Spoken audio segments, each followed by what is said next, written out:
sieni Slovenského vojvodinského divadla v sobotu odznela jubilejná 50. recitačná súťaž mladých recitátorov, ktorá v jubilejnom ročníku zoskupila rekordný počet účastníkov.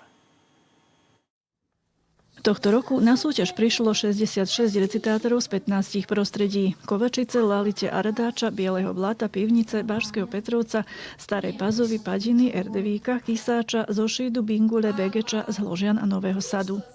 Moderátorkami boli novinárky Slovenskej rozhlasovej redakcie Anna Asodiová a Svetlana Gašková. Výkon mladých recitátorov sledovala odborná porota v zložení profesorka doktorka Marina Šimáková-Speváková, Anna Chrťanová-Leskovac, ako aj Miruška Kočišová, a to v niekoľkých kategóriách. Spokojní sme veľmi a hrdí sme na to, že sme usporiadali 50. rozhlasovú súťaž mladých recitátorov. Ako som aj v príhovore spomenul, myslím si, že všetci účastníci a recitátorky a ich pedagógovia majú byť za čo hrdí. Vystúpiť na 50. vôbec na rozhlasovej súťaži nie je malá vec a k tomu na 50. jubilejnej súťaži, ako som spomenul, píšu sa tu dejiny, teda 50. polstoročná recitačná súťaž. Podľa rozhodnutia poroty víťazkou v prvej kategórii poézia nižšie ročníky sa stala Dáša Lončárová z Petrovca. Dve druhé ceny si rozdelili Tara Karkušová z Kovačice a Michal Majera z Petrovca, kým tretia cena sa dostala Ivone Bakovej zo Starej Pazovy.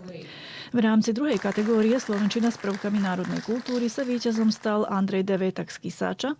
Druhá cena sa dostala Sáre Poničanovej z Bieleho Blata a dve tretie ceny si rozdelili Kornélia Balážová z Erdevíka a Milana Budiťová z Kysáča. V rámci kategórie prózy porota udelila iba dve ceny. Druhá cena sa dostala Gabriele Anušiakovej z Kysáča a víťazom v tejto kategórii sa stal Karol Lukáč z Kovačice. V rámci kategórie poézia vyššie ročníky víťazkou je Lana Ivaníševiťová z Petrovca. Druhé miesto získal Milan Majera tiež z Petrovca, kým dve tretie ceny si rozdelili Petra Kolárová zo Starej Pazovy a Hanna Riešiková z Kovačice. Keď však ide o tých najstarších, čiže kategóriu stredoškolákov a študentov, víťazom je Andrej Simendič zo Starej Pazovy.